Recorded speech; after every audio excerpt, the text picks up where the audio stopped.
Oh, I used to a long time ago. I'm sorry, I should ask. Are you ready to go right now? Yeah, Cool. whenever. Good, good, good, good. Me too. I'm not going to do a formal introduction. I like to just jump right in. Cool. And so, welcome everybody to episode 65. Today, I am joined by a gentleman who I follow on Instagram, and his content is exactly what I needed, when I needed it, and how I needed to digest it. And with that in mind, I thought it would be there's probably a lot of people that feel that way. And so I wanted to have on Greg Kazmierski today. How you doing, Greg? Good, good. I'm doing good. How are you doing? Wonderful. Thank you for joining me on this fine New Year's Eve morning. Absolutely. I'm looking forward to it. It's kind of unusual to find people who are available in the morning, but man, I have way more energy at 9 a.m. than I do at 9 Yeah, p.m. I feel you there. I guess that's one of the perks for working for yourself is you can move your schedule around if you need to and be available in the mornings. Do you have kids? Oh yeah, I have one kid. She's almost a year old now. That's awesome. Yeah, Congratulations, man. It's a thank you. beautiful time. It is definitely a busier time. Lack of sleep. That's the other thing. I don't get as much sleep as I used to. It's funny you say that. I recorded an episode that I'm going to release tomorrow. So, my first one for 2026 with my wife. And you'd think living in the same house, it'd be easy to walk down in the basement and record an episode. It's been way harder because she came down, yes, 2 nights ago, ready to record, and I was literally asleep on the couch. Yeah, right. Oh, so thanks for doing this, man. I've been looking forward to this. And I don't know why I hadn't reached out previously, but I've been consuming your content on Instagram for a long time. And I have been on and been off and been on Instagram just because it's such a weird environment. But Yep. why don't you take some time and introduce yourself, introduce your company, introduce what it is that you do, and just kind of tell everybody a little bit about yourself? Yeah, so like I said, my name's Greg Kazmierski. I live down in Southern Ohio, and I've been living here full time since about 2022, and that's when I started doing all of the things that I do today. And it's really a combination of a few different things, but I work with landowners to help them set up designs for their property just to maximize the hunting potential on it. And then I also have my real estate license here in Ohio, helping people buy and sell hunting land. And then I do the online content as well, just trying to help people out online there. And just whole goal is just trying to help people become better whitetail hunters. And what's the name of your company? Next Level Whitetail. Next Level Whitetail. And where can people find that on Instagram? Oh yeah, so that's just underneath my personal page, which is Greg underscore Next Level Whitetail, and post a lot of content on there. YouTube as well. That's just Next Level Whitetail over on YouTube. And I assume that you are an avid whitetail hunter, but that's me assuming. Yeah, no, I do. Yeah, pretty much that's about my only hobby. I'm either out whitetail hunting, running, or hanging out with my wife and daughter. So that's pretty much all I got going on.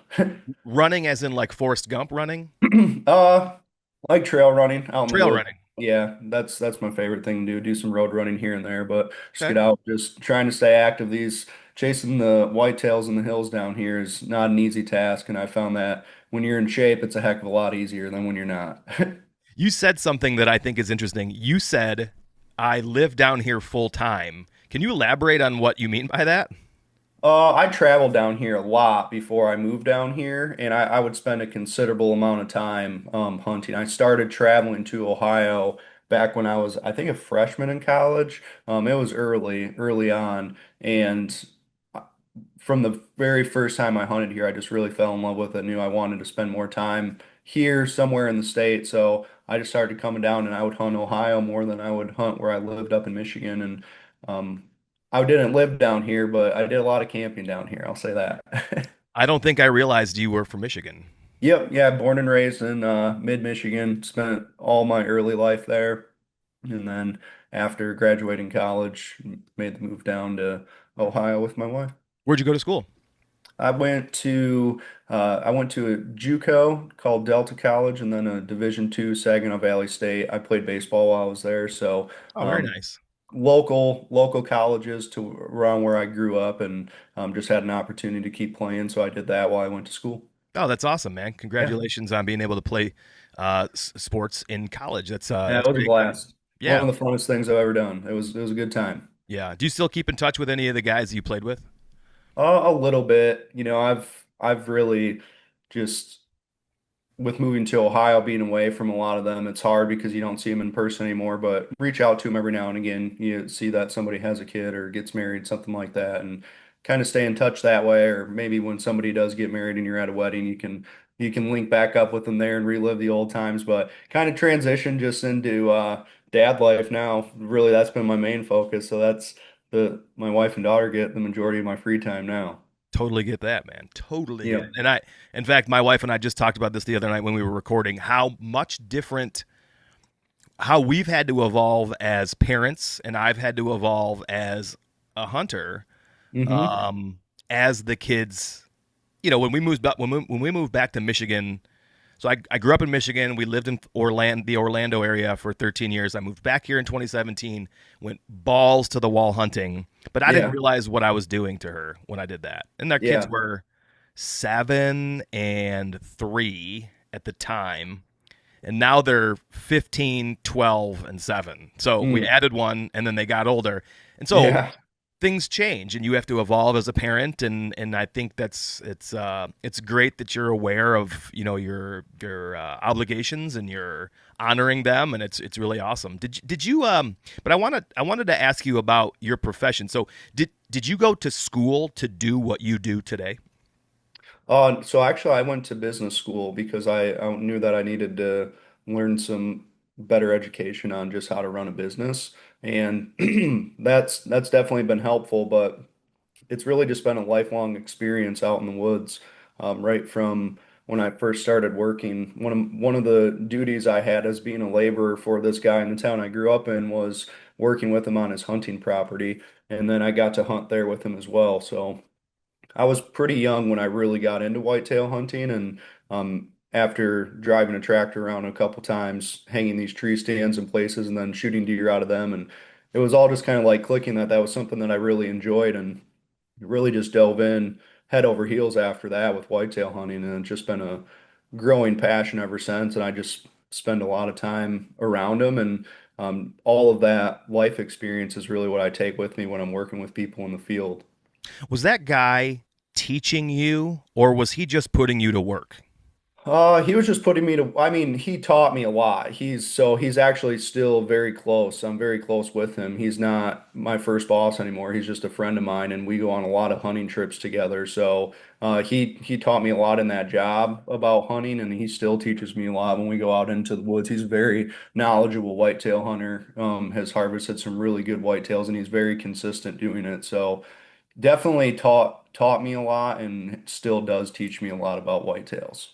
Now, when I think again, this is me assuming, so you don't have to elaborate on where specifically this hunting property was located, but I know the area. I mean, I know the area Mhm. where you said you went to school. I just built a Chipotle up there, as a matter of fact, Oh, and nice. Okay. so if I think about mid-ish Michigan and what the Hmm. hunting property looks like, and then I think about Southern Ohio, which I just Yeah. started hunting in the last couple of years. How are Yep. you? I mean, obviously there are things that deer do because they are deer, and they will do them everywhere. Yep. But they're so dramatically different, mid Michigan to Southern Ohio.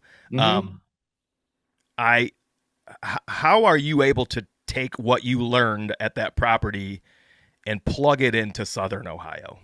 Yeah, I think that's a great question. And I've been thinking a lot about this lately, actually. And I think that, at its core, the whitetail is going to be bedding somewhere, they're going to be feeding somewhere, and then they're either going to be traveling between the two, or a buck is going to be traveling and trying to get a scent picture on the different doe groups in the area.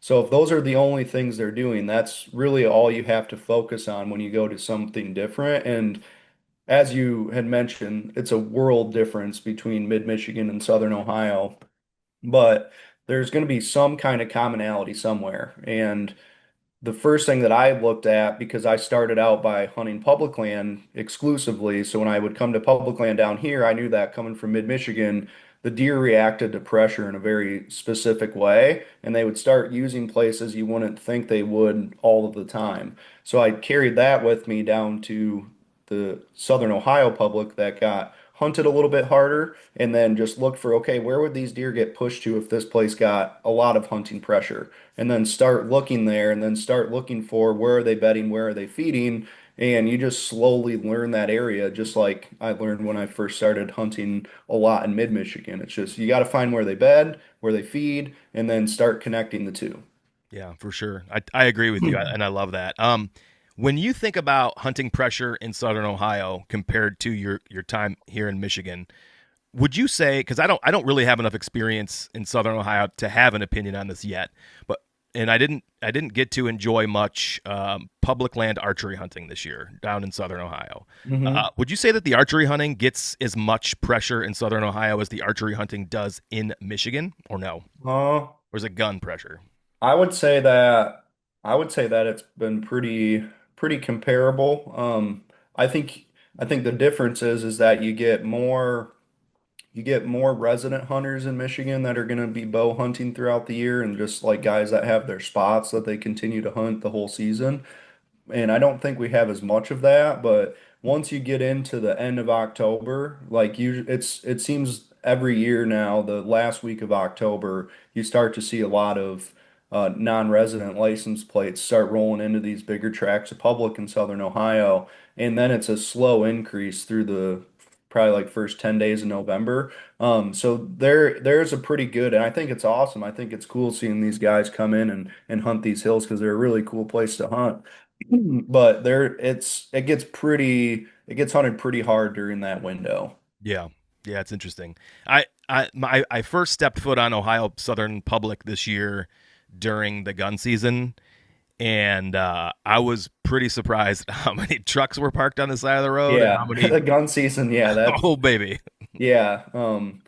I see like a lot of like driving style behavior where people are pushing through the woods and everything like that. It seems that's like the most common thing you see on the public land down in Southern Ohio. so what I noticed, and this is not a knock. It's just something that I observed.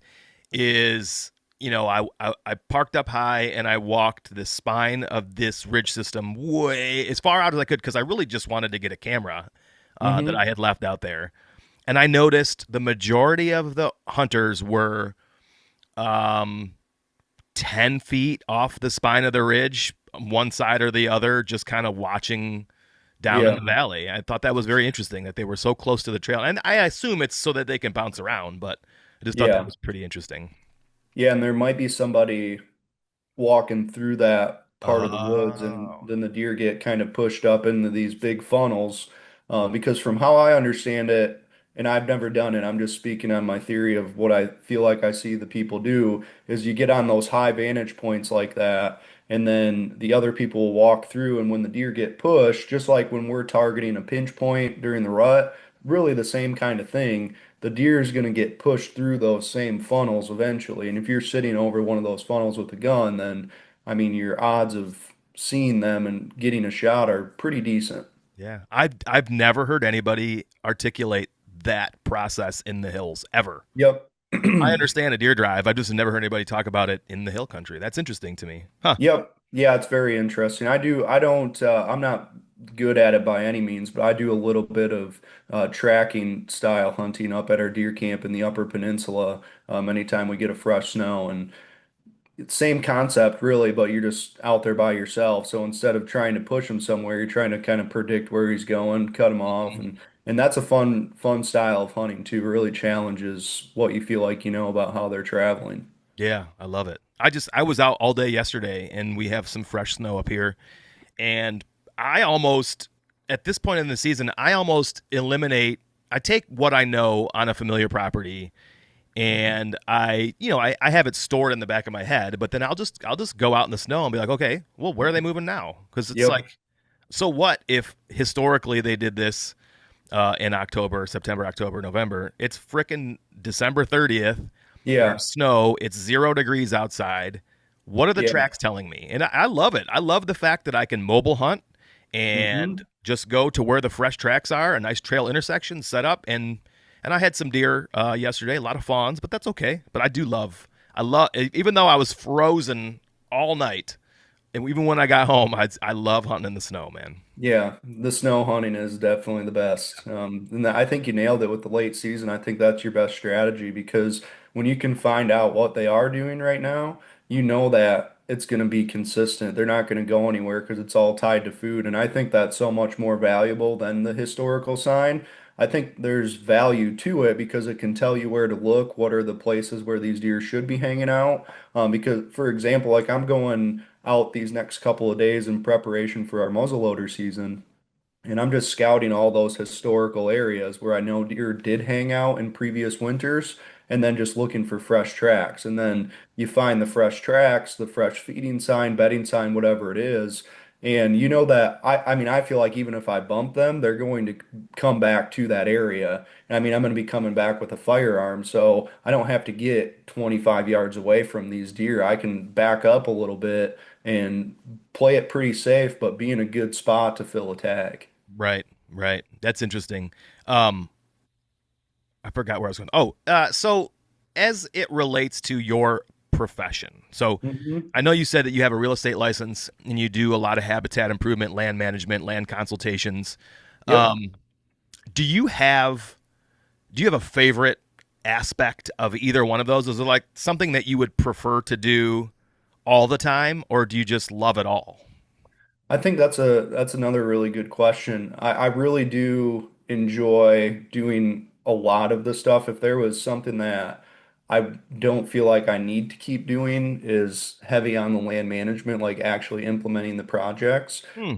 Just because it's not that I don't enjoy the work, it's just it's very hard labor and I that's just not really what I want to do working wise. If I'm working for myself, I don't really want to just break my back for 60 hours a week in the summertime. That just doesn't sound as fun to me, just to be honest. But I really do love the real estate side of things. Although that's where I have the least amount of experience. I think that I love that the most just because getting to be there with people on the front end of buying a hunting property is just very, very special. And then anytime you sell a property, I work with a lot of people that improve their land and then sell it as more of like an investment. And when you get to sell those pieces of property that people put their time and effort into, and you get to see it benefit their family, that's a really cool experience as well. So I definitely feel I like the real estate side of it because just being in the middle of these hunting transactions is really cool because you know what comes before and after the sale and the purchase of a property, and it's very cool to be on the front end. Do you keep in touch with buyers and or sellers who find success, within the first year or so, season or so after your transaction, and then they share with you their successes? Oh yeah, now I guess that extends out into the consulting side of it as well. I have a relationship with as many of those guys as I can as keep talking to, and we share trail cam pictures throughout the year and success photos and ask questions on just a couple of different things, and a lot of them end up either being people that I come back out and looking at their property again and further making tweaks or getting onto another property that they have, whatever it may be. So. I still get to have an opportunity to just really build up a solid relationship with as many people as I can because that's also a very cool part is throughout the fall when I'm out there grinding away trying to fill my own tags, I get probably more big buck down texts than a lot of people just because I have a bigger network there and it's really cool to get to see those stories from everybody of how they had success. Yeah, Uh, I love really that. cool core memories being shared. Yeah, and it's awesome that people think of you. You know what I mean? Like that. I Right. think that's indicative of your relationship building skills with people. Is like, you know what? I had such a great time with Greg that Greg would appreciate that. I think that Yeah. speaks volumes to you as a person, as a human. Yeah, I appreciate you saying that. It's very Yeah. cool, and I really do love getting them. Like I said, I still save some of the stories and share them like on my website and stuff like that. And I Oh, think I have seen them on your Instagram page. You're right. yeah, I I think have it's seen uh, them. I think it's very cool, and I just want it's got to be the best thing about doing all of this is just being able to help people create those core memories because I really think that's what it's all about. Does it sting a little bit wearing an Ohio sweatshirt, being from Michigan? No, no, I like to mess with my Michigan family now that I live down here, and I have a brother-in-law who's a diehard Michigan fan, so it's always good to joke with him about Ohio State. And I do the Columbus Marathon every year, and I try to send him a picture when I'm running in front of the stadium because he doesn't like them so much. So I like to be more of the joke guy with the whole Ohio Michigan thing. Me too. I'm not a football guy. I grew up playing Yeah, hockey. I'm not a football guy, but like I'll listen to Aaron Blasey of the Fall Podcast, mess with his buddies from Ohio. I work for I work for Chipotle, and we're based. Our headquarters is in Columbus, and yeah, we had a meeting a couple years ago, and they took us to just kind of as a fun little side quest. They took us over to the stadium, and they will not say the name Michigan. They will not say right. Michigan. They will call us the state to the north, which is Yep. so bizarre. Yeah, it is pretty crazy. That's funny that you work with Chipotle. That's my go-to meal when I'm on the road is Well, Chipotle. once I get some gift cards for 2026, I'll send some to you. Oh, nice. And I might be able to hand some to you if you're willing to drive to Michigan and we can pay you to do some consultation at our property. Yeah, I can. I actually just started working up in Michigan. This is my first year, so I when we're up there, my wife and I stay around where we grew up, and I have a second base out of Michigan now too. So I'm working That's down awesome. in Ohio in these areas, but then up there as well a little bit. So that's definitely doable. I say it sort of jokingly, but also wholeheartedly serious. My brother and I and some other guys, but my brother and I primarily hunt this property, and it's not ours. Um, but there are things that I know need to happen out there, and so I Yeah, do want to talk with you offline about that. yeah, But for sure. but you said something that actually is the number one trigger for me reaching out to you this time to come on the show, and you spoke about people that are buying and selling land as investment opportunities. Hmm. And your post was specifically, and I'm paraphrasing here, don't think you're just going to buy your dream hunting property off the rip, your first Yep. purchase. It's like buy a property that you can improve, sell it, and make incremental dollars amounts periodically till you get to that dream property. And I Yep. how no first of all, I want to do that. And Yeah. so I love that you shared that because it really resonates deeply with me. Like my kids are old enough that I'm not gonna transplant them to Kansas. Like I want to move to Right. Kansas. Yeah, you love to. Yeah. I'm not gonna do it to my family. Like my Yep. parents still lived here. Everybody still lives here. I'm not doing it. I lived away for a long time. But I could buy land, Right. and Absolutely. that's something that I want to do as a person. And what would you recommend to people? Can you elaborate on that post? Like I know what you mean, but can you elaborate on it here? Yeah, definitely. So I mean, I think for starters, where I started out with that idea was whatever you have in an idea of what you would love to own for a hunting property one day, whether it just be something that you want to own for a decade or something that's just going to be your lifelong legacy, you get that in your mind of what you want and start to wrap your head around what would something like that actually cost and what would I have to do, and then figure out where you're starting and then work your way up towards that. And you might not even be buying a hunting property at first. I think for a really good example, there's opportunities to buy smaller pieces of land and make them usable for somebody to live on in some shape or way, whether that's just improving the driveway, hooking it up to utilities. There's things that you can do to make pieces of land more desirable, and nothing's a guarantee. You have to understand the market that you're buying these properties in, the budgeting for how much the improvements are going to cost, and then what's that resale going to be. So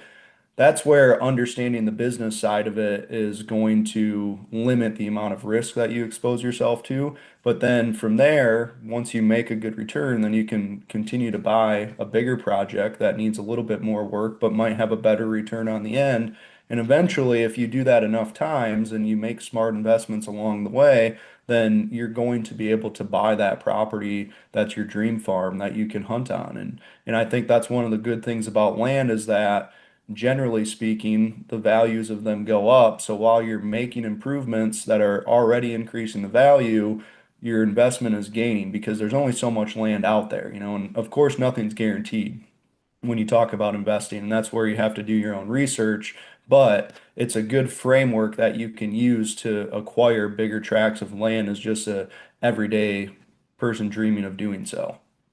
So for your average Joe, me, let's say I work, in an industry that has nothing to do with real estate. Oh, I shouldn't have said that. I have a lot of real estate coworkers that I could totally solicit advice from. So take me out of the equation. Let's Yep. say you're Randy and you work at Burger King, but Hmm. you are the manager and you make pretty good money and you want to do this.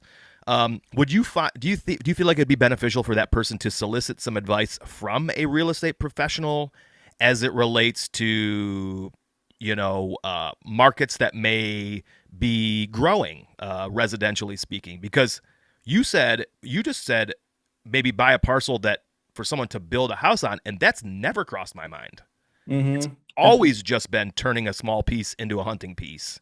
Yep. And I think as far as reaching out to somebody for real estate services, that can be beneficial, but I think it's important to make sure that you're doing it with the right one.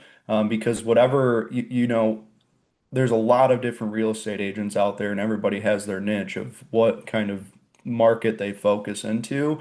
And if you're not talking to somebody that's on the same wavelength of what you're trying to accomplish, then it's not that they're bad at their job. It's just that you're asking them to do something that they don't do every single day. So Sure. why would you expect them to be really good at it? That's where you need to work with somebody that's actually going to help you achieve your goals. I think that ultimately that's how a transaction is built, is that I'm going to give somebody my resources and in exchange they're going to make my life easier. And if they're not going to do that, then you're just really wasting your time working with them.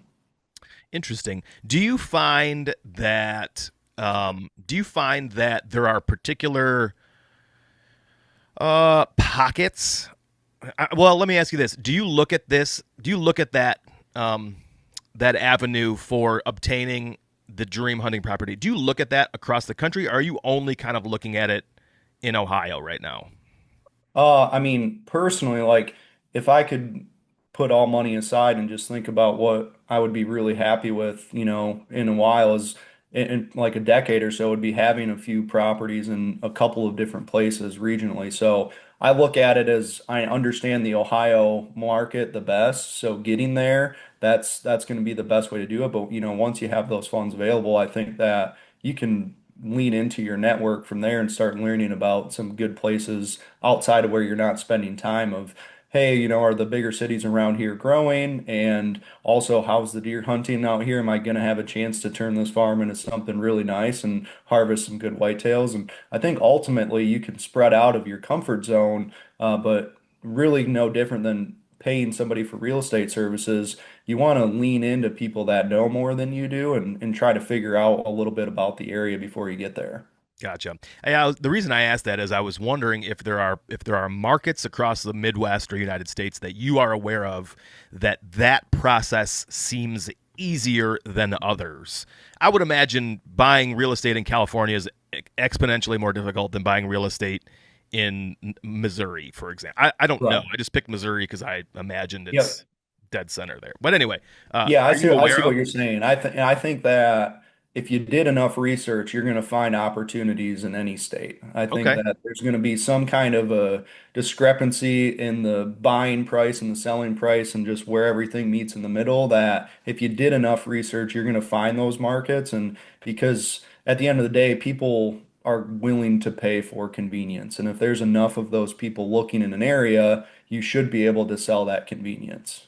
do you feel like the smaller parcels for the beginner makes a lot of sense in that it almost is looking at it's looking at real estate that these massive companies would otherwise be overlooking. So when you think about like BlackRock and Vanguard and I'm going to say in air quotes the Chinese or Bill Yep. Gates that are buying these giant chunks of sprawling land. Do you think that they overlook these smaller chunks? I don't know if it's necessarily that they overlook them. I don't know if it's worth their time to invest into things like this unless it's in a really like A plus location. I'm sure they have certain parameters that really like a filter setup if you're searching on Zillow, where if it's not in this zone, then we know it's just not worth our investment because I think they're looking on it on a longer time horizon. Yeah. They're making a longer term play with an investment like that where I think the smaller the property is, the shorter time horizon you can have because you have a much bigger market with smaller properties just because people can afford it and there's more people looking for those types of properties. So on your way on this path, on this journey to getting that hunting land, the whole time you're going there, you might not even be buying and selling hunting land. You might be just buying and selling uh, places that could potentially be a build site or just any other kind of development on it. And that's really a good, solid path to get there for anybody. I love that. I love that. I mean, I literally wrote it down and underlined it a couple times because I Awesome. have never once thought about it as buying and selling residential lots. I've always only ever thought about it, and I'll do it on Zillow. I'll get on and I'll search my parameters down to 10, 5, and 10 acres. And I'm like, okay, well, this 10 acres is 60 grand. But then I sort of zoom out and I'm like, yeah, but why would somebody else want to buy this? And in my Yep. head, it was always, this is only going to be a flipped hunting property. Yep. I never thought about that as residential, and I love it. I love it so Yeah. much. And even if it's not just fully residential, but you just look at it from a recreational perspective, there's a lot of people out there now that live in cities that just want to get away. But it's not realistic for people to always drive 4 hours. But if you can give them a place that's an hour and a half to 2 hours outside of the city, and it's just a nice quiet lot that's got a small cabin on it, I mean, there's just a lot of people that would be interested in those types of things. And that gets into a whole nother opening of being able to do these things to the properties, and maybe it's something that you just turn into a rental instead of selling it. And there's a lot of different ways that you can go, but that's the beauty of real estate is that once you figure out how to do something like that, you can repeat it and then you can enjoy it along the way. Man, you're getting me fired up. I'm fired up right now. It's 9 Good. a.m. on a Wednesday, and I'm ready to Yep. go. I'm ready to buy three All properties in right. 2026. Hell yes. Um, Give me before we move on to the next subject. I want you to, if you can think of the number one thing you could tell somebody who is going to take on this, going to take this on in 2026. Like, what's the number one thing someone should have ready to do, or something that they should have ready if they're going to make this jump in 2026? Is it 20% down? Is it Well, vision I think board? you just need to understand your budget for one. I think that's going to be your cornerstone of what you need to do is what can I realistically do? Am I going to be financing the project or am I going to be paying cash or is it going to be a combination of both? And then figure out from there what you can do with the actual funds that you have liquid. And, that can look completely different if you're looking at a down payment or if you're trying to buy something in cash. So I think understanding your budget by far is the most important place to start. And then you can figure out what are the different types of projects that I could invest into with this budget. My wife cannot listen to this podcast. She loves to have budget conversations after the kids go to bed. Yeah, Oh that's my boy. wife. All right. I want to talk to you about what you said you'd like to do the least now, which is land management, Yeah. improvements, consultations. I know you said that you don't want to do. First of all, I didn't know that you were physically doing the work. I thought you were sort of advising on it and then giving people a plan and then letting them do it. But you were physically doing it. Yeah, when it was applicable. And that just came down to, when you run a business, you have this dream goal of what you want to do every day, but at the end of the day, the bills still have to be paid until you get there. So, it was something that I felt like I needed to do to continue to support my family. And it's just that after doing it for a full spring and summer, I know that I would rather find people that enjoy to do that kind of work. And like I had a guy that worked with me all spring and summer who was really good at it. And I'd be more than happy to just let him have that work and do that because now I trust somebody to do it. There's a couple other guys in Ohio that offer this type of work and do really good jobs. And I would just rather have them build their business and help them out than me try to go out there and do it because it's just not, like I said, just not something that I'm super interested in. I really like setting it up, planning it out, flagging it out, really getting it, but then just the actual implementation of the work. If I'm going to be doing that kind of stuff, I just want to save my energy for my own property because I have a huge list of things I want to do on my place to make it better. And I got like 10% of it done the first off season that I owned it because I was so busy on other people's properties. I'm like, well, the whole reason I bought this place was to make it this really good hunting property. And the only thing I did was put in a half-ass food plot. And it's like, well, I need to be a lot more intentional about working on my own place this next off season. Are you close to your own place, like driving Oh, wise? I live on it. Oh, you live So, on it. Okay. yeah, any work I do is right out the back door. And I mean, granted, I have a few pieces of equipment that I need to get on my property before I can do a lot of the projects, but it's just I never set aside the time to even try to make that happen last off season.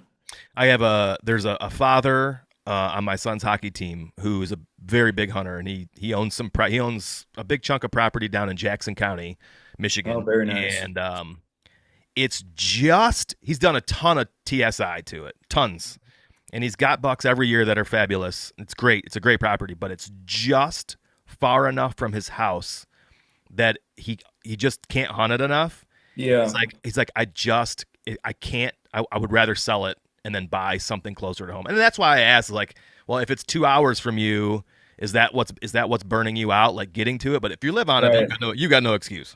Yeah, it's just that I didn't spend a lot of time around the property around the house when I was just out Sure. working so much and like I mentioned, that's just like it's hard labor and you just burn yourself out. And even if I did get home in a half a day after driving, waking up at 4 in the morning, driving to the property, running a chainsaw for a few hours and then driving a couple hours back, it's like I don't want to go out there and climb my hill and do the same thing. That's just crazy. Were you getting calls from landowners after they had already tried to do stuff for you to like assess what they did wrong and how to make it better? Did you get any of those calls? Yeah, I think it's a pretty healthy balance between guys like that, guys that have owned the property for a really long time and some drastic change happens, something like maybe they had EHD come through the area, or people that are just buying a hunting property and they want to just start out with a plan in place. I think that it's a really healthy balance between a wide range of landowners. Yeah. What was if you can recall, or if you'd like to share, what was the number one thing you noticed guys had done wrong that you had to advise them on how to resolve? I think overwhelmingly the most consistent is where you're planning your access routes. When people set up their maintenance roads, their trails, getting through the property, I think that the majority of people are doing so out of a mindset of convenience rather than strategy. And I think just by simply correcting how you access a hunting property, if you did no other improvements, I think that you would immediately start seeing better hunting results. And that's by far the most consistent mistake that I see one time after another is people just not getting around the property the right way. Interesting. I did not see that as your answer, even though I think you just posted something about that as well. I did. I thought you were going to tell me, and this is just my.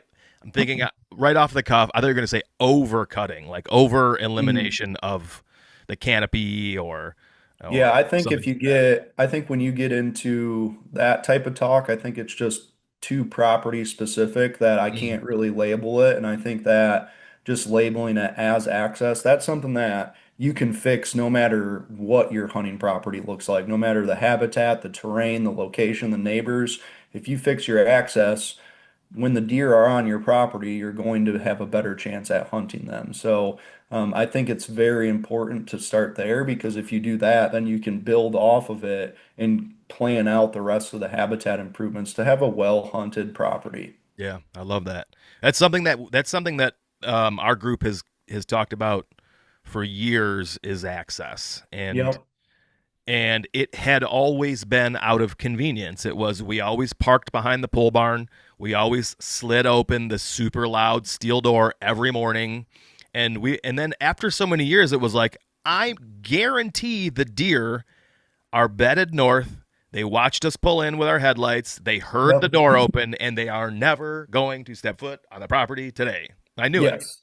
Yep, exactly. And then it's like you use things like that when you get to a property and you're trying to figure out how can I make my access better? And that's where if you have the ability to make improvements on your property, you find those points where I'm very exposed from an access perspective right here. How can I improve that with screen cover, timber stand improvement?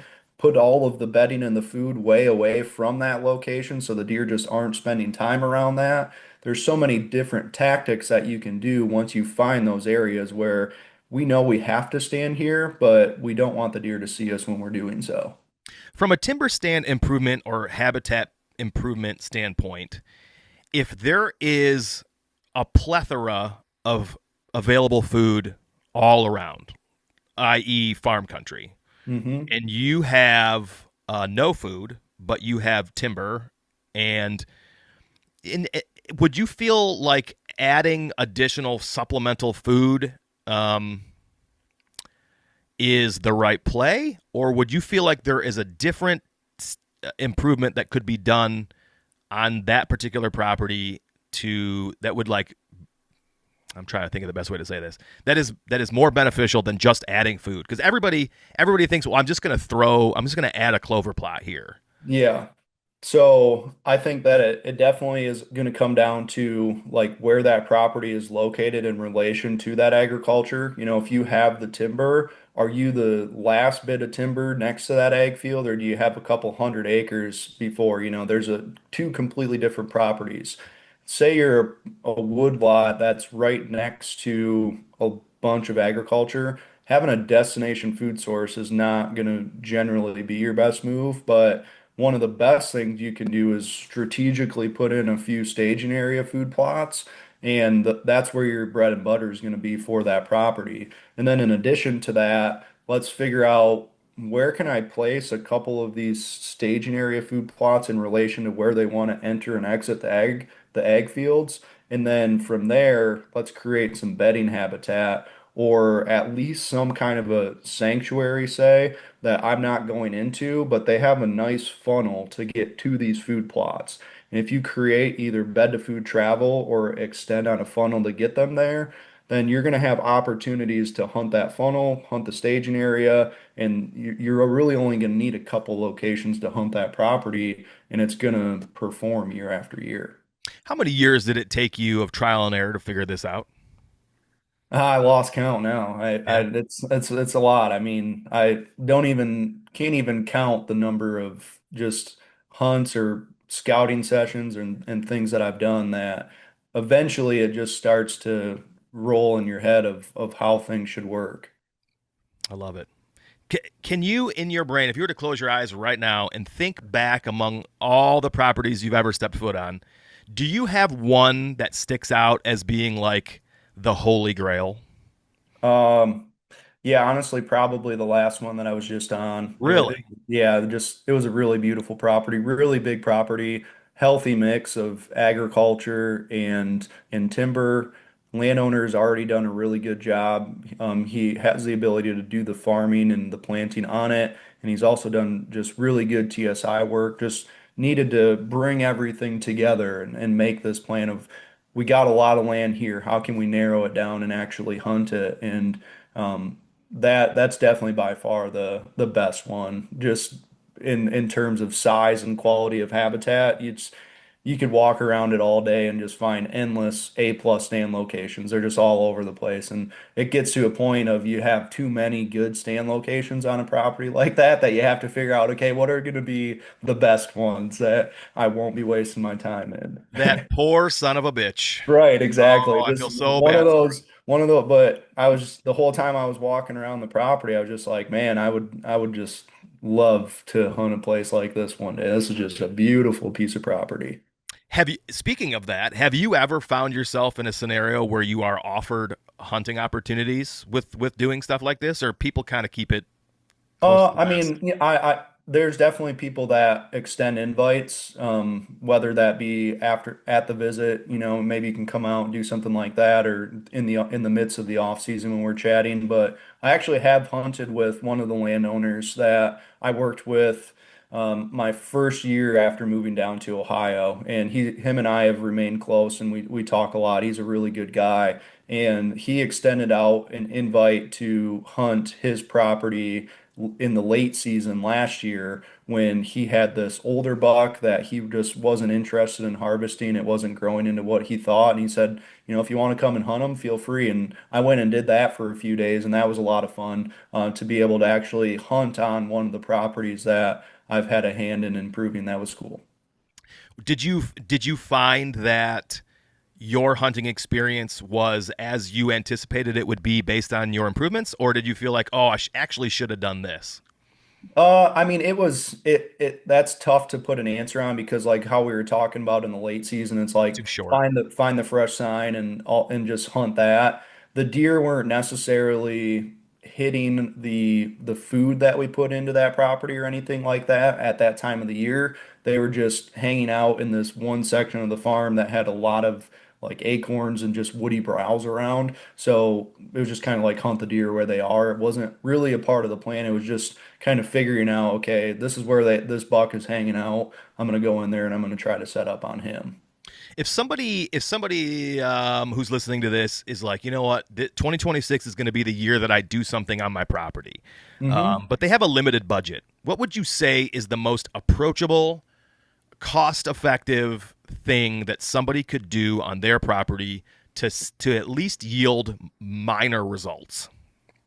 Um, I would say, I mean, it's definitely going to depend on what your property has, whether you you need to zoom out. And if somebody is in this situation, then more than likely they're probably not working with a ton of land. They probably have a moderate size tract. Like I have 30 acres. We're talking like somebody like this, if we think that they have somewhere between 10 to 40 acres of property Okay. that they are just trying to get something done on, that is not going to be a big enough piece of property to consistently have deer live on it. It's just a reality. They're not going to live on that small acreage. You might get a random case where a buck just gets really comfortable and he does, but it doesn't make the most sense for them to. So it really comes down to how does my property fit into the greater scheme of the area, and how can I influence the deer to spend more time here? What are the best things that I can do on my property, and then really kind of break it down from what you have access to equipment wise. And I think that the easiest piece of equipment is a chainsaw and a tank of gas. I think that you can do a lot with that. And it's really coming down to figure out, do I have a property where maybe I could just manipulate some travel funnels and have a really good rut hunting property? Because that's simple. That's dropping a couple of the trees, maybe hanging a mock scrape location and setting a tree stand accordingly. Or maybe I have a ton of bedding. The neighbor just did a huge timber harvest on his property, and maybe if I do put in a small little food plot right on the funnel next to that, then I can have a nice little in and out place for these deer. Or maybe I am in big ag country and my woods is open. Maybe I should go in there and cut some trees down, do some hinge cutting, whatever it may be, and create some bedding. So I think that if you go into it with the mindset of looking at what's the surrounding area have and how can my place make the deer want to spend more time here, and then just look for a bite-sized project around that. I like it. I like it. I do think it's important that somebody understands the macro. Like I do think it's important that somebody takes the time to zoom out on their Yeah. mapping program software on their phone or their laptop and look at the neighboring properties as a whole. Yes. Yeah, and then think about what you see throughout the season and potentially why are you seeing that. I think that's humongous. But I kind of anticipated you saying something along those lines as far Mhm. as I didn't know you were going to say a tank of gas and a chainsaw. I like that. Uh, Yeah. yeah, that's pretty great. Yeah, you can do a lot of powerful things for deer movement with nothing more than a chainsaw. And it just comes down to what your goals are. But I think that one of the most attainable things, even more simple than the food plot or the bedding area, is just trying to find places on your property where the deer want to travel or already are traveling, and figure out ways how can you further manipulate that movement to a very high odds pinch point. Hmm. And I think that you can do that pretty simply by just looking at the area, figuring out what trees would, if there was certain trees on the ground. Could these deer get funneled into bow range? And it's really that simple to make a spot that much better for a bow hunter just by dropping a couple of trees, creating these natural barriers. This message is for my brother, Adam. Did you hear that? Adam. Adam, did you hear that?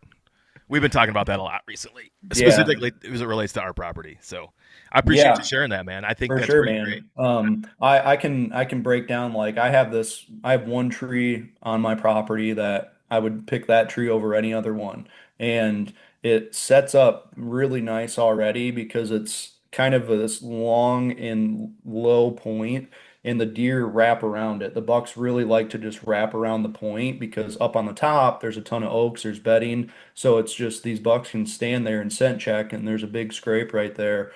Well, there was a big oak tree that fell this summer, and what it did is it made those bucks when they want to scent check looping around that point, it pinched those bucks down within like a 50-yard window of this tree because on one side there's this great big oak that's just laying on the ground that has brush around and everything now. And then just on the back side of my tree is this rock wall. So those bucks get funneled into this 50-yard window. And I was able to do that just by analyzing the landscape and like, okay, there's a big tree here, there's a rock wall here, here's a funnel. Well, now next year, I'll be able to just go out there, probably cut down one more tree, and that 50-yard funnel is now going to probably be 40, which is now all in bow range. I love it. Man, that's exciting. It gets me. I'm telling you, I am ready for March. I'm ready for the snow to be Yep. gone, and I'm ready to get boots on the ground out there, man. I Yeah, feel like for I hunted my sure. last hunt out there yesterday. I collected all my cameras that I could get to, and Yep. okay, now I'm ready for some off-season work, baby. Yeah, Yes. for sure, man. It's the best. I really love getting out there and doing the work in the winter. Um, I want to talk about your Instagram page Yeah. because I feel like you're doing the Lord's work. You really, truly are. Is that a gift that you have always had, or did you kind of evolve into how your page is, how your posts are created today? Like, did you learn through trial and error what was working? Were people asking things of you that you needed to find a creative way to illustrate that for people? Because what you're doing is great. And if for anybody that doesn't see it, I'm going to explain what he's doing after he answers this.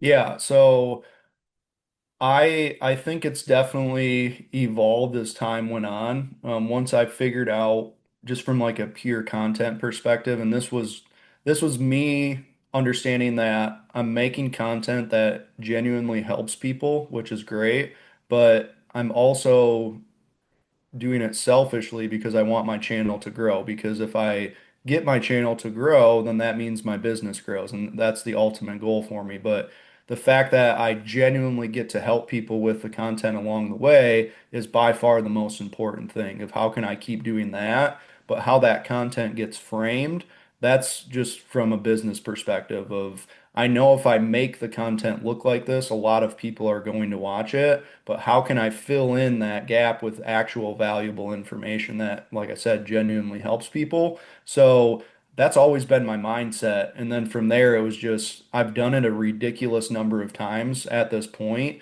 So you listen to what people say they want to watch, what they want to see heard. You take the advice if somebody says an actual helpful, critical comment of, hey, maybe if you did this with your animations, and you compound all of those daily decisions over the last 3 years, and you continue to improve your content and make it look better with holding that same value that actually helps people. So it's definitely just grown along the way. I mean, I made that before I made my Instagram account and started consistently posting on it, I had no background whatsoever in social media. I had no business making content. I just started doing it. I had my content editor up on one screen and YouTube on the other, and then just started figuring out how to do things. And it's just been a repetition process ever since then. It's awesome. It's truly awesome because, and again, selfishly, it's exactly what I needed when I needed it and how I needed to digest it. Yep, It that's is great. it is enough information in in a consumable size that it's not overwhelming. In it is exactly it hits on all the high points, and not only that, it illustrates what you're trying to articulate. And I think that is where I benefit. I'm a visual learner. I'm a take what I see and then put it into practice kind of person. Yeah. And so for anybody that hasn't seen it, if you go to his Instagram page, he'll have some verbiage that sort of explains what he's trying to say, and then he'll have an illustration which is adorable in that it's your head, which Yeah. is pretty awesome. Like, where does Greg want to sit?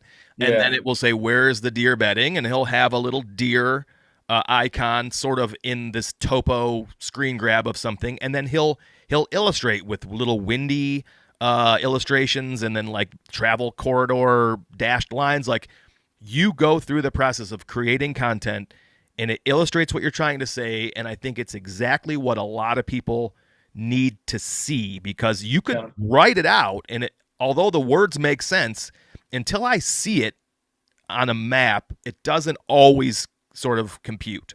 Yeah, absolutely. And I think that's the biggest problem that people that really understand whitetails, because there's so much really good information out there, but when you're speaking on it, when you're speaking in a way of your experience, you're much further along this path than the people that are getting a lot of value from your content.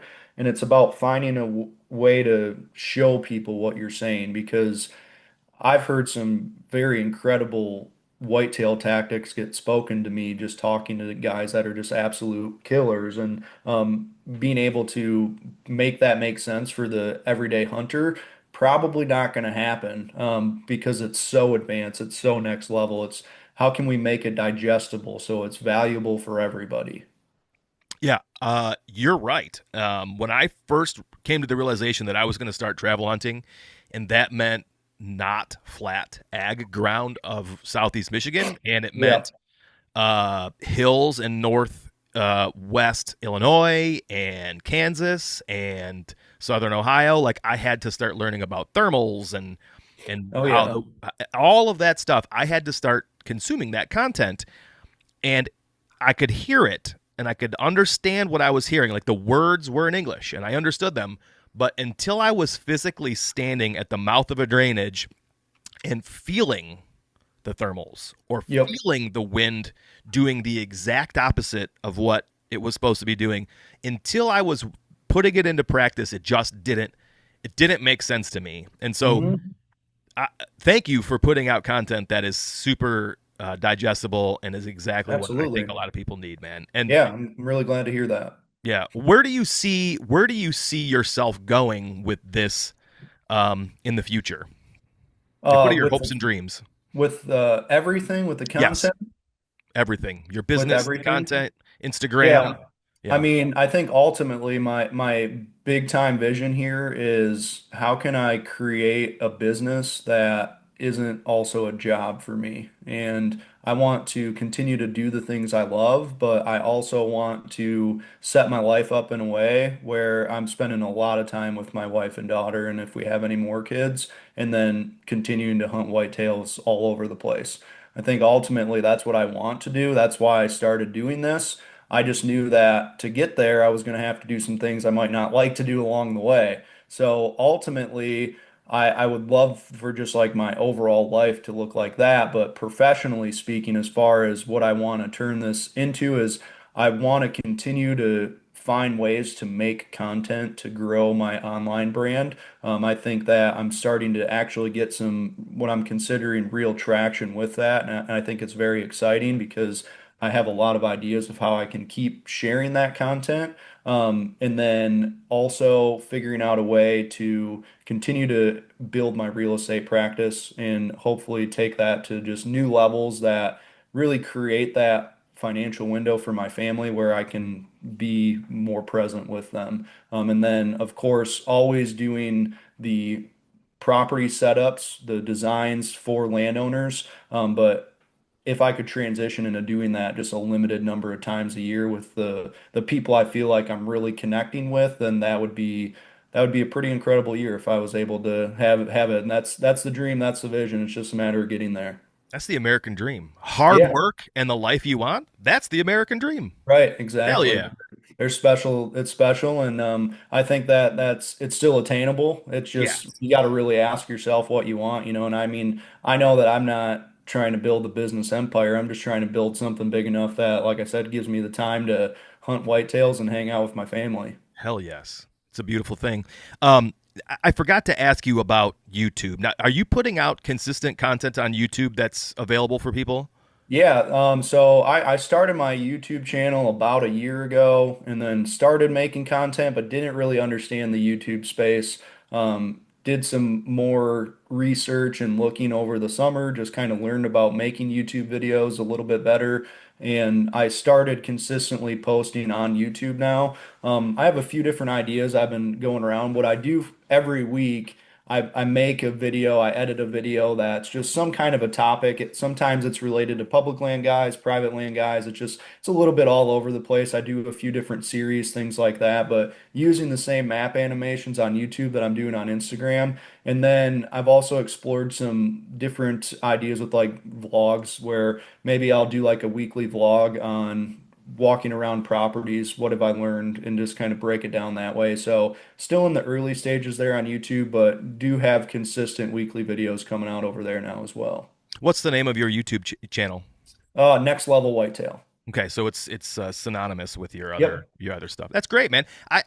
I do believe that I am subscribed to your channel on YouTube.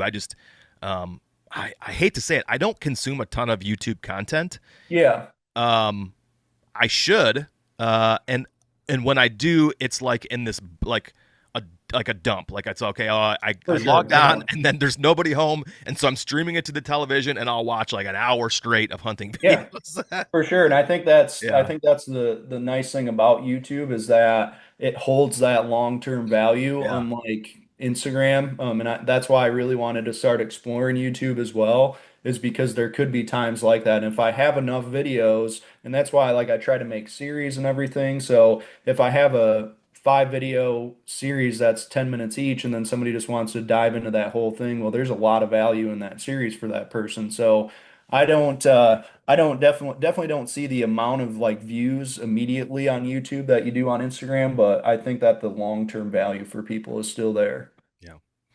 Nice. Well, how has your deer season been this year? It's been good.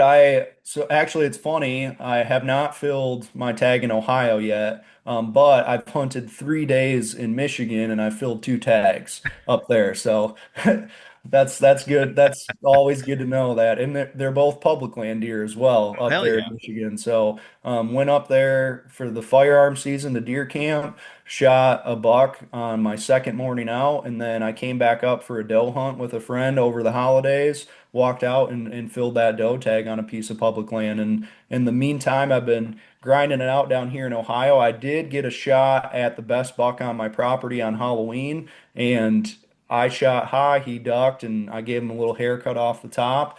He's still hanging around the property, and have not seen him in person since, but he's all over the place. And I mean, I only got 30 acres, so he can't hide in a lot of places, but he's done a really good job. And I'll be darned. he's just a beautiful 8 point, just very long tines all around, real solid frame, absolute beautiful deer. And just like I said, I've hunted him hard. I've got a lot of sits in the tree, just have not seen him. And hopefully get a chance during this muzzleloader to get one more look at him. He's been hitting the food plot pretty consistently, and then if not, I still got a lot of public land to run around, and that's what I'm scouting most of this week. So haven't filled the buck tag down here in Ohio, but I mean, it's been a great year. I almost like the years I don't fill my tag down here because getting to spend time out in the woods with the hunting brain turned on for longer is pretty cool. I love the late season. It's tough, but there's nobody else out there, and you can just kind of have the woods to yourself, and it's really fun time to be out in the woods. Yeah, I think I'm going to get down there soon because I still have my Ohio tags to fill as well. I you Nice. you said something interesting just right there that I felt yesterday. The hunting brain. Like when I hunt my Michigan property, I Hmm. don't feel like I'm using my hunting brain right now. But I know that if I were to go to an unfamiliar piece of Ohio public, or even I have a little lease down there. Like I know that my hunting brain will have to actually work, and I think Yep. I'm seeking that. Like I when I hunt my Michigan property, it's almost autopilot, And there's a Yep. little bit of diagnoses going on as I'm out there, but it's I way prefer unfamiliar territory right now. Yeah, definitely. It's fun. I mean, the adventure side of it, I think that's still intertwined into our DNAs of why we like to just go out and seek out that adventure. And I don't have to fill tags to fill my cup up. I can just go Yes. out there and spend the day, and it's just that's enough for me. I like to fill my tags so that my wife doesn't think Right. I'm fucking around all the time. Yeah, exactly. It makes you question how good of a deer hunter you actually are. You never like to have Yeah. that conversation with your wife. You do You know, this a lot, but you don't fill your tags. What's going on there? it just came up the other day. Uh, there was something I overlooked that I wanted to ask you about because I wasn't 100% sure if you had like gone to school for like if your background was in science or anything Hmm. like that. But with your habitat management and just wildlife management as a whole, your take on tick and midge-borne illnesses like EHD and even the tick-borne diseases that humans are coming in contact and with this influx of ticks. Like I ask my parents all the time, were you worried about us getting ticks on us when we were little kids? And like, no one talked about ticks. Yeah. Now, I have had somebody give a speech at a Chipotle conference about how like farmers spray so much shit on the ag Mhm. everywhere that it's killing like the natural predators for everything. So Okay. the way where I'm going with this is like are we as humans killing the natural predators of the tick larvae itself and or the midge larvae that are then able the population's able to explode, which is why we see so many ticks these days. Yeah, Like I what are your mean, thoughts on that? yeah, I think that you can look at the tick problem, or you can also look at the forestry growth. I mean, I see this a lot. I'm sure it's like this everywhere, but the amount of properties you go on to that had some kind of timber harvest done and then are just completely overrun with non-natives now. It's sad to see that, and I think that I think I mentioned earlier about how that people like to trade for convenience, and I think that's a whole nother thing is that it's convenient to spray those crops, and a lot of times we don't really look at what are we doing on the bigger scale of things. And I mean, I'm not going to say that I really have a stance to have a professional opinion on anything from a biological perspective, but I think overall we're just doing things out of convenience, and then it causes all of these issues that a lot of times you don't see at the higher level unless you're in that environment and seeing it every day.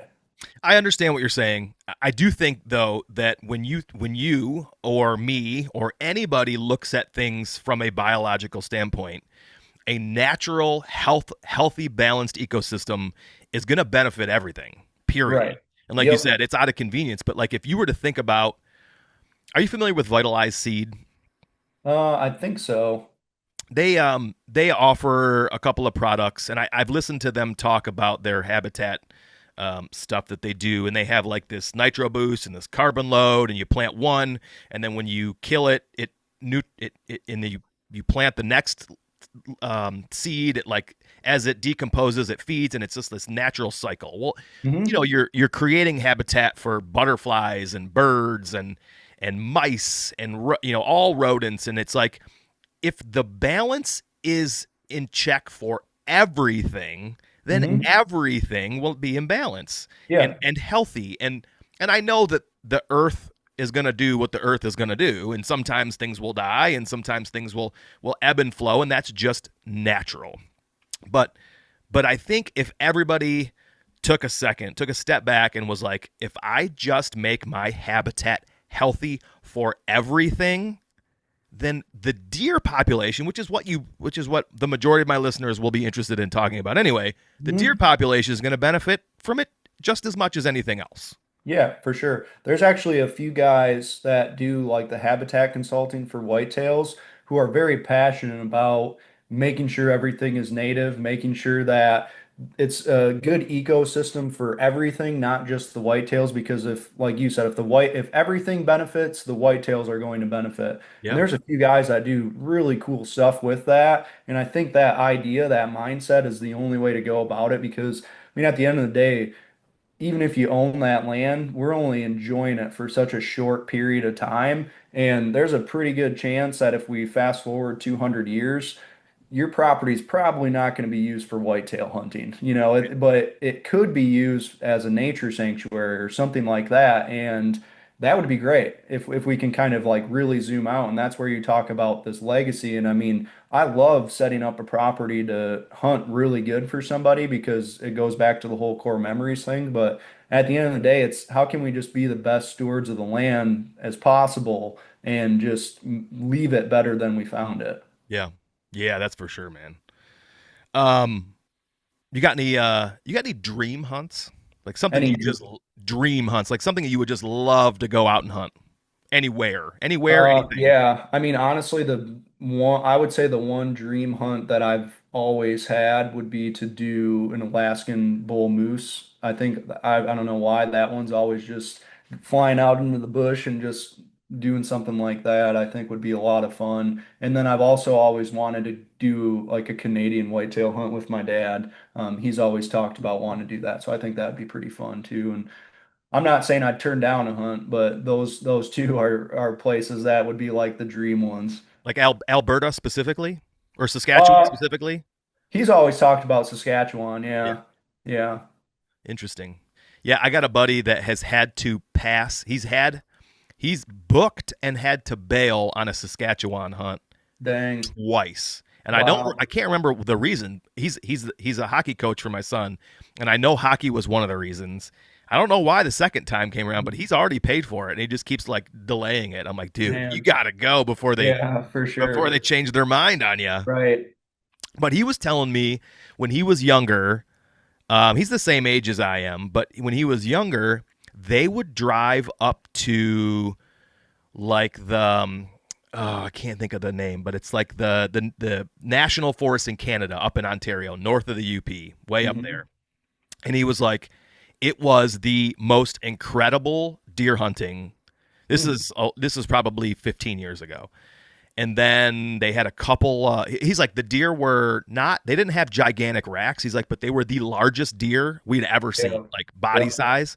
He's like, but then they had a couple of really hard winter kills, and then the wolves have Yep. almost decimated the deer herd up there to where it's like it's no point in even going anymore. So Yeah, that's pretty much the what it's Canadian like in comment the from you, UP. yeah, Yeah. exactly. Just I've never thought about going to Canada until he started saying that, but I do know a lot of people that want that Canadian hunt. I've got Yeah, some friends who go up to Alaska. that's Um, sweet. yeah. Have you ever read The Comfort Crisis? I have. Yeah, that's actually one of my favorite books. I Me love that too. book. Yeah. Well, when you said the Alaskan hunt, I know they were hunting caribou, but it just Yeah. it got me thinking about that. That's one of my favorite. I recommend that book to anybody, Yeah. anywhere, anytime. That is such a great book. 100%. Yeah, that's got it. That's always on the top of my recommendation list as well. It's a Yep. really good one. Yeah. Well, Greg, I appreciate your time on this Wednesday. Absolutely. Happy New Year to you, your wife, and your baby. Thank you very much. Happy New Year to you and your family as well. This episode will be out in a couple weeks. I hope to keep in touch Yeah. and keep me posted on that buck on the property, man. I wish you luck for the rest of Yeah. the season. Fingers crossed. Yeah. Well, thanks everybody for listening. We will catch up with you all soon. Thanks.